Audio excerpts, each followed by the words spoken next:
Güzel bir köy gününden herkese merhaba arkadaşlar. Hafta sonu kuzenim Muhammed'le köydeyiz. Muhammed burada. Muhammed. Merhaba.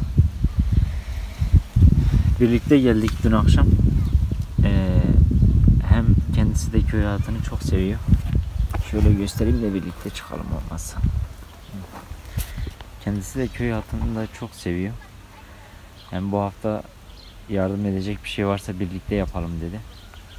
Bir şey yaptık mı? Hayır. Ama çok güzel geçti gerçekten. Şahaneydi. Hava çok serin, güzel bir rüzgar var. Ağaçlarımız şahane. Kuşlar bugün yok. Fazla yok yani, var da çok yok. Seslerini pek duyamıyorum. Sabah çok güzeldi. Güzel bir kahvaltı yaptık. Ondan sonra bostandan biraz salatalık, acır topladık. Onlarla kahvaltı yaptık. Ateş yaktık. Ateşte çay yaptık. Ne bileyim, 10 numara bir kahvaltı geçti. Sonra kahvemizi içtik bu ağaçların altında. Güzel bir gölgesi var bunların. 2-3 tane araç durunca bile hiç yer kapanmıyor. Rahat oturabiliyorsun. 10-15 kişi de oturabilir burada. Bayağı bir misafirimiz de geldi bugün. Amcamlar geldi, dayım çocukları geldi, halam çocukları geldi, amcam çocukları, hepsi geldiler. Sağ olsunlar. Yalnız bırakmıyorlar bizi, ziyarete geliyorlar. Şimdi biz ne yapacağız? Çıkacağız şimdi, eve döneceğiz, şehre döneceğiz yani, daha doğrusu burası da bizim evimiz sonuçta. Şehre dönmeden önce bostandan salatalık, acır, ne varsa artık toplayacağız. Ne tutmuşsa bu sabah da topladık, dün de topladık. Ama bitmiyor ya. Sürekli tutuyor böyle. Görmeniz lazım. Şimdi bir bakalım ne kadar kalmış mı? Birlikte bir çekim yapalım, toplayalım birlikte olmazsa. Belki daha güzel olur. Hadi başlayalım arkadaşlar, bakalım neler yapmışız. Bu arada şöyle bir çimlere de bakabilirsiniz. Çimlerimiz de bayağı bir güzelleştiler. Süpürecektik işlerini dutlardan ama fırsat bulamadık misafirlerden. Haftaya kaldı artık. Poşetleri almadık. Poşetler değil mi? Poşetleri alalım. Şimdi poşetleri getirmiş Muhammed. Demek istiyor ki çok toplayacağız. O kadar çok var. Bu arada ağaçlarımızda herhangi bir problem yok arkadaşlar. Hepsi güzelce sulanmıştı. Dün gece Muhammed'le de kontrol ettik. Hepsinin köklerini tek tek, su almayanların sularını ayarladık. Ondan sonra burada bir tane asmamız vardı. Bunu kapatalım Muhammed. Sulanmış burada. Bunda da bir problem yok. Gayet güzel yetişiyor. Yeni yapraklar vermiş. Bir de şunu unutmayalım. Şu akasya ağacı binanın bahçesinde böyle yersiz bir yerdeydi. Yani uygunsuz bir yerdeydi. Yönetici çekecekti bunu. Atacaktı, ben de çektim, getirdim, akşam diktim buraya. Geçen hafta mıydı, önceki haftaydı. Diktim buraya. Önce kurudu. Bu hafta geldik, çok güzel bir şekilde yetişmişti. Yani yapraklar falan vermiş. Yetişecek belli ki. Bu asmamız da hatırlarsanız kırılmıştı kökünden. Ama yeni dallar çıkmış. Hep çok güzel bir şekilde bu da olacak inşallah. Böyle bir şimdi bostanımıza gidelim. Bakalım, önce bir bostana bakın. Evet, bunlar da o çok bahsettiğimiz patlıcanlarımız. Farklı bir tür dediğimiz patlıcanlar. Patlıcanlar bizi kandırdı. Tütün çıktı hepsi. Şuradan komple hep tütün. Sadece şurası birkaç fide patlıcanmış. Bilmiyorduk. Tabi büyüdükten sonra anladık. Bu da yabancı ot. Yabancı otlar normal diktiğimiz bitkilerden daha hızlı büyüyorlar bu arada. Böyle bir bakalım, toplamaya başlayalım. Tabii bu patlıcanların sebebi de benim dayı oğlu oldu. O bize patlıcan diye verdi bunların fidelerini. Hepsi tütün çıktı. Şimdi önce bir tane poşeti bir bakalım doldurabilecek miyiz? Sonra diğerine geçeriz. Yani İnşallah dolar. ne var ne yok koparacağım. Çok küçük değilse eğer. Hasat zamanı arkadaşlar. Demek ki biz de bayağı iyi toplamışız. Az kalmış. Bakın arkadaşlar.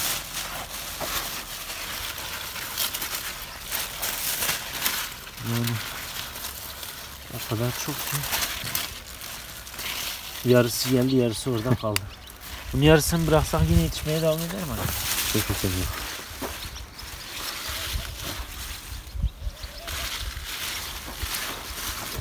Şimdi bunları iyi kontrol edelim, yoksa haftaya geldiğimizde içinde çok devasa şeyler görebiliriz. Bacak kadar falan.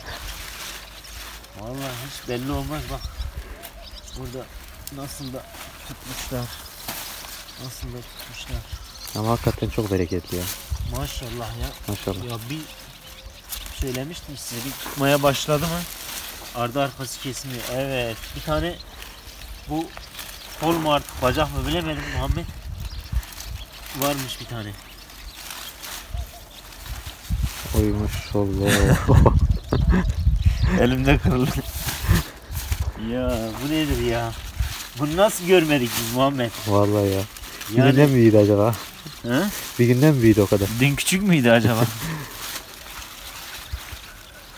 Bu taze olanları da kesiyorum. Bunları da anneme götüreceğim. Turşu yapsın bana. Bunun turşusu da güzel olur ha. Aynen, turşusu çok güzel olur. Var ya. Bir de en çok sevdiğim turşulardan biri salatalık turşusudur. Şu diğer ismi neydi? Hacır mı? Hayır, salatalığın şu küçük bir cinsi vardı. Hatırlayamadım ismini. Onlardan. Bak. Yarım bırakmışlar bir tane. Bizden önce de toplamışlar. Halam sağ olsun toplamaya gelmişti. O da toplamış biraz. Bir de bize arkadaşlar gözleme yapıp getirmişti. Mutfağa bırakmış. Tabii ekmeğin altına koymuş sıcak dursun diye. Biz de bilmiyoruz. Ekmeği yedik. Gözlemeleri öğleden sonra gördük. Öğleden sonra yedik. Ama yine iyi oldu. Neden diyeceksiniz? Öğle yemeğimiz çıktı. Öğlen yemeğimiz çıkmış oldu. Çok güzeldi ya. Bir de çökelekten yapmış. Harikaydı tat. Mükemmel. Şimdi bir türlü ileriye gidemiyoruz. Aynen, tam onu diyecek. Şöyle alttan bir bakayım. Şöyle alttan bakayım. Var mı yok mu? Öyle geçelim. Neyse, burayı geçelim. Şu taraflara bakayım.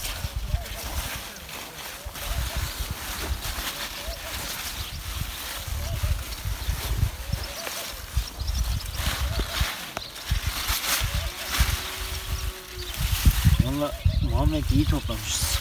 Değil mi? Evet, korkarım bir poşeti de dolduramayacağız. Çok iddialı konuştuk bir de. He? Çok iddialı konuştuk bir de. Aynen. Neyse, bir tane buldum. Buluruz ya. Sorun etmesin.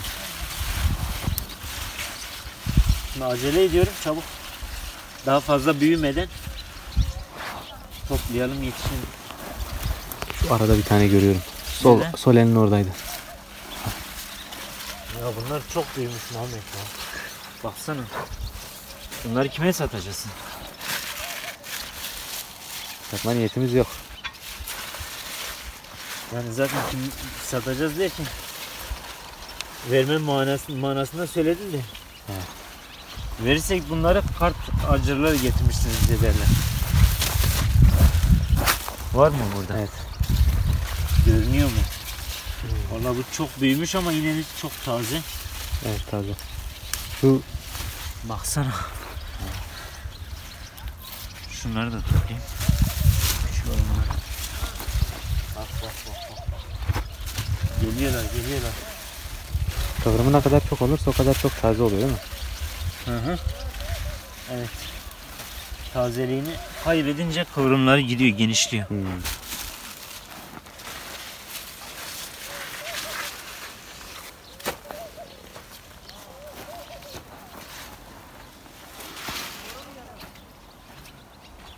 bakalım bir tanesi var mı?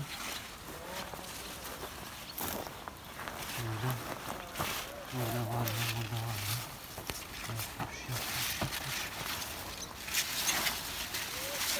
Yani çok var da hep daha taze olduğu için toplamıyorum bunları.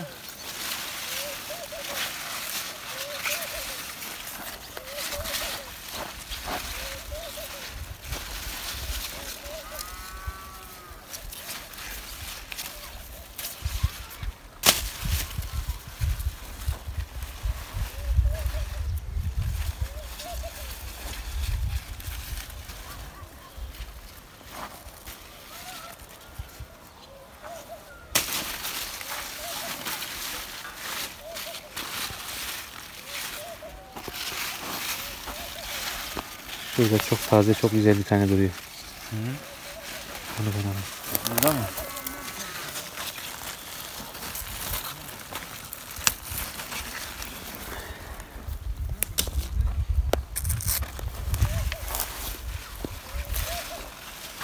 İyice bakalım ki Muhammed kalmasın. Şu kol bacak kadar olanlar çıkıyor içinden yoksa. Baksana. Halen çıkıyor.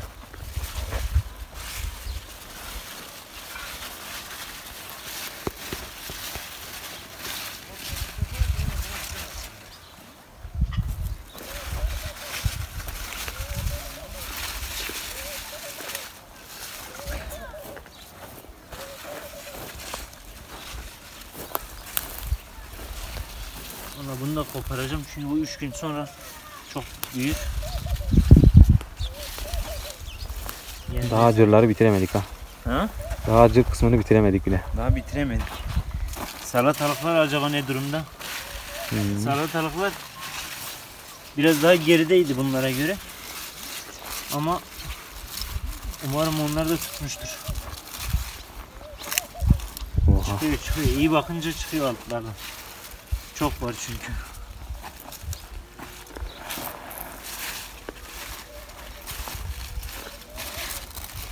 Oo, domatesin kokusu öyle güzel geldi ki. Bu arada arkadaşlar bu domatesimiz tutmuştu. O meyvesini kopardık. Çünkü başka meyve vermiyordu onun dışında. Kendi kendini işte kapatmıştı bitki. Meyve vermediği için de onu kopardım. Yine meyve vermeye devam etsin. Problem yaşamasın.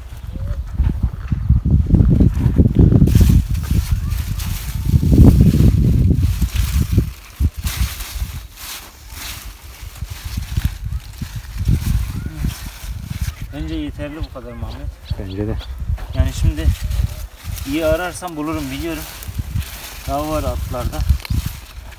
Ama artık onları büyüyüp sağa sola çıkınca bulacağız.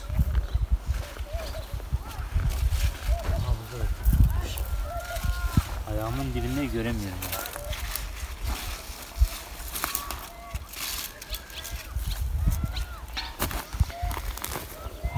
Terledim ya.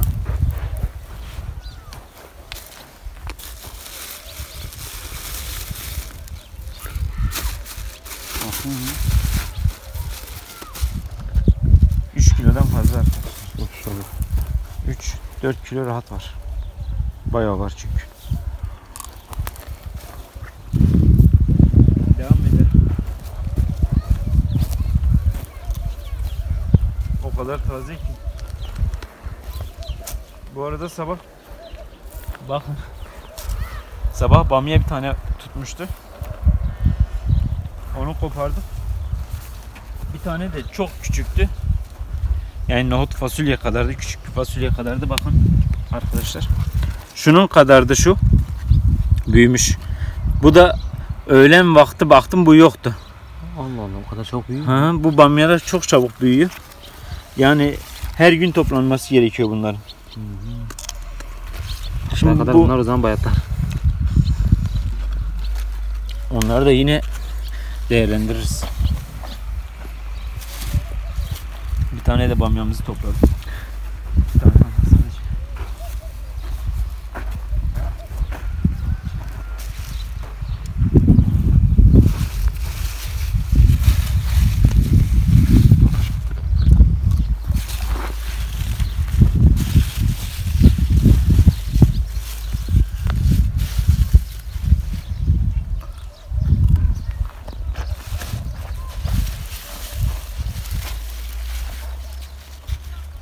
Taze olanları da toplayacağım. Bunları şey yapacağım. Turşu yapacağım arkadaşlar.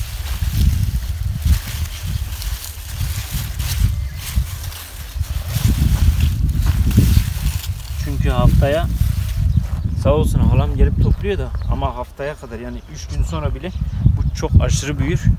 Artık yenmez duruma gelebilir. Onun için ben topladıklarımı toplayayım. Ya baksana bunların güzelliklerine, Metehan gibi.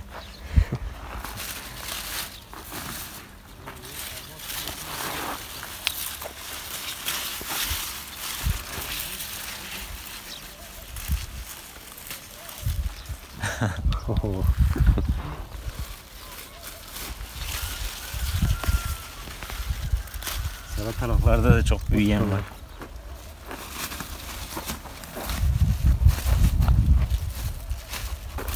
Tabii diğer topladıklarımızı da şimdi size gösteririz. Ne kadar toplamışız diye. O zaman anlarsınız ne kadar çok verimli olduğunu. Ya ama bu da çok büyük ya. Baksanıza, bu kaç kişiye yeter?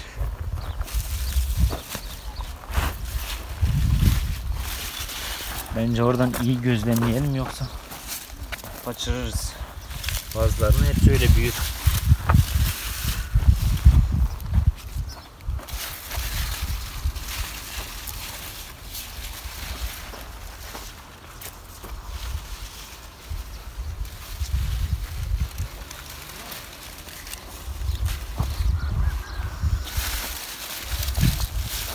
Valla bunlar çok taze, bunlara kıyamıyorum koparmaya.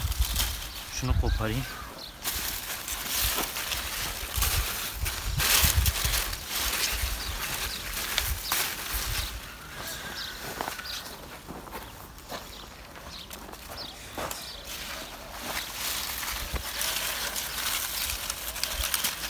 Arkadaşlar bunların yetiştirme yöntemini de size söyleyeyim. Suyu düzenli olacak. Çok hafif bir organik gübre verdim.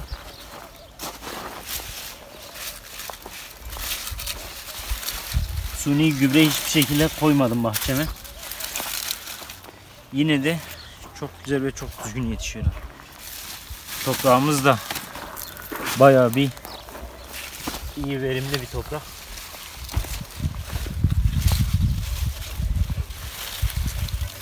Mısırlarımız da çok güzel olmuş. Ama ay çekirdeği ekecektim arkadaşlar. Hep unuttum. Bu arada ben terlemeye başladım. Salatalıklar maşallah bitmiyor.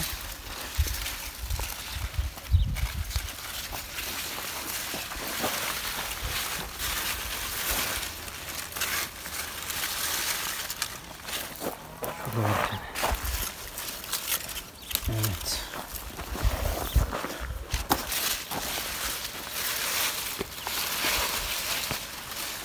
Kendi ektiğin ürünleri toplamak nasıl bir his? Çok güzel ya, inanılmaz.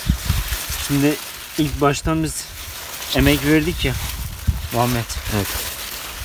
Gerçekten inanılmaz. Bunların her birini toplarken bütün duyguları hissediyorsun, derin duyguları. Hepsini hissediyorsun. Çok güzel bir şey bu.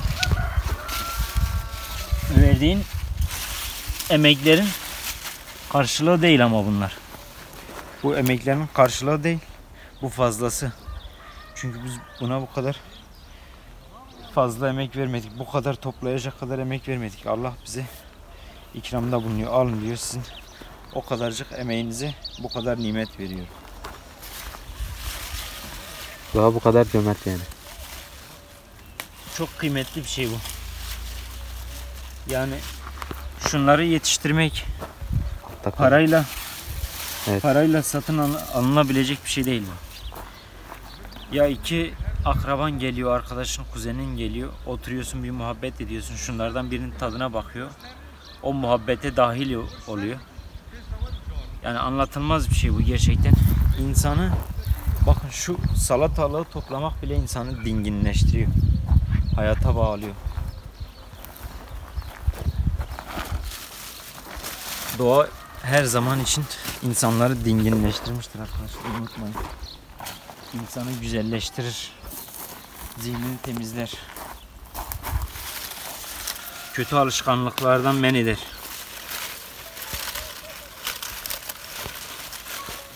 Doğa diyorduk. Doğa insanı dinginleştiriyor, güzelleştiriyor, zihnini temizliyor. İyi bir insan yapıyor insanı doğa.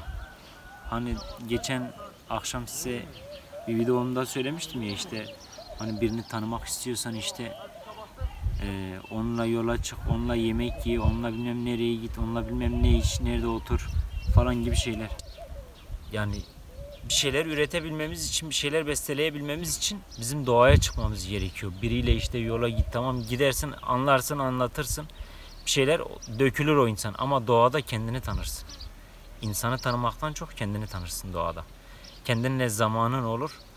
Hayata bakış açını değiştirebilirsin. Bakış açını genişletebilirsin.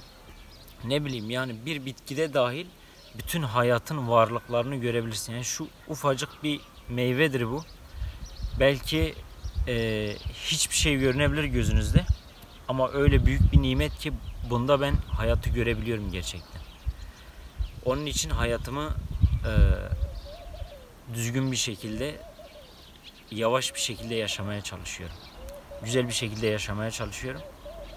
Onun için doğada yaşamak istiyorum. Yıllar önce ben hep işte gezerdim de, fırsatım olunca bir yerlere giderdim, doğal yerleri gezerdim. Ama insanın bir şeyler ekip biçmesi gerçekten bambaşka bir şey. Hani onu hissetmek bambaşka bir şey. Gidip görmek farklıdır ama bunu yaşamak bambaşkadır gerçekten. Bir gidelim bakalım ne kadar topladık salatalıklarımızdan. Bu arada amcamlarla yengem geldi bu tarafa. Telefonum çaldığı esnada, o arada videoyu da kestim. Onlara salatalıklarımızdan, acılarımızdan da ikram ettik. Birkaç tane. Şimdilik bakın şu kadar topladık. Nereden baksanız 5-6 kilo vardır. Bir o kadar da daha önce toplandı. Bir de sabah topladık. Bir de bir poşet daha toplamıştık. Onu da bir görelim. Diğer poşetimizi alalım, gidelim bakalım.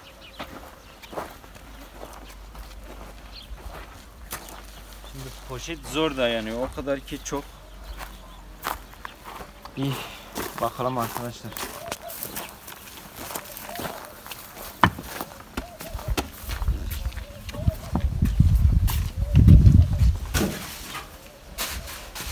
Baksanıza ya.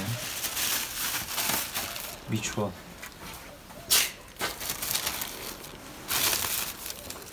Şunlara da bak. Bir de bir kova daha var. Onu da getireyim mi? Getir.